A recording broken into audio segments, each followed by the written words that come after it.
He was tasked to study this facility, work with the intelligence community to understand it, and he was soon joined by an additional teammate.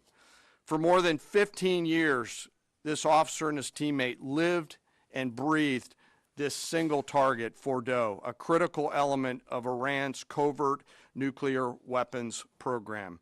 He studied the geology. He watched the Iranians dig it out. He watched the construction, the weather, the discard material, the geology, the construction materials, where the materials came from. He looked at the vent shaft, the exhaust shaft, the electrical systems, the environmental control systems, every nook, every crater, every piece of equipment going in and every piece of equipment going out. They literally dreamed about this target at night when they slept.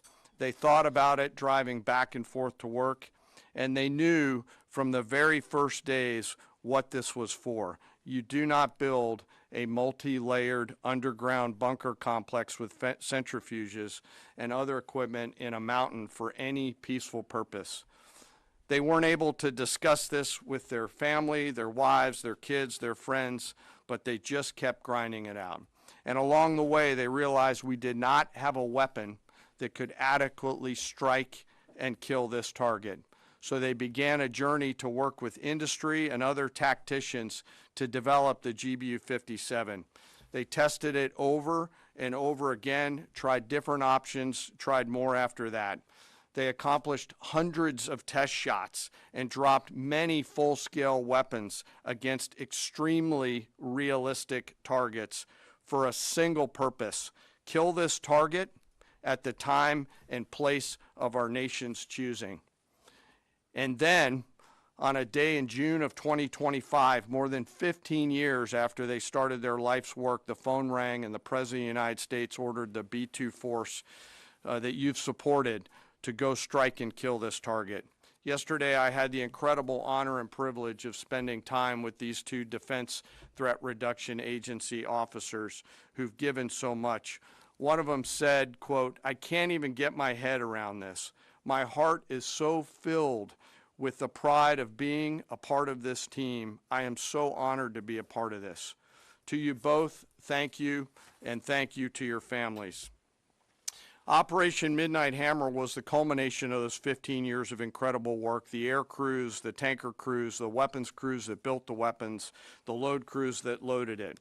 Before I run through this video today, I want to talk a little bit about weaponeering and what goes into an attack. Weaponeering is the science of evaluating a target. I mentioned all of those factors before that these two DTRA officers had thought about. Ultimately, weaponeering is determining the right weapon and fuse combination to achieve the desired effects and maximum destruction against a target.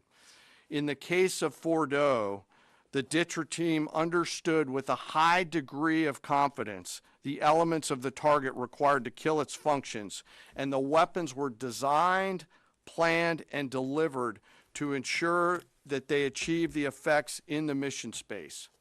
By the way, in the beginning of its development, we had so many PhDs working on the MOP program, doing modeling and simulation, that we were quietly and in a secret way the biggest users of supercomputer hours within the United States of America. So let me talk about the graphic a little bit. And the GBU-57, which all of you I know is a 30,000-pound weapon dropped only by the B-2. It's comprised of steel, explosive, and a fuse, programmed bespokely each weapon to achieve a particular effect inside the target. Each weapon had a unique desired impact angle, arrival, final heading, and a fuse setting. The fuse is effectively what tells the bomb when to function. A longer delay in a fuse, the deeper the weapon will penetrate and drive into the target. So on Fordo, in June of 2008, you can see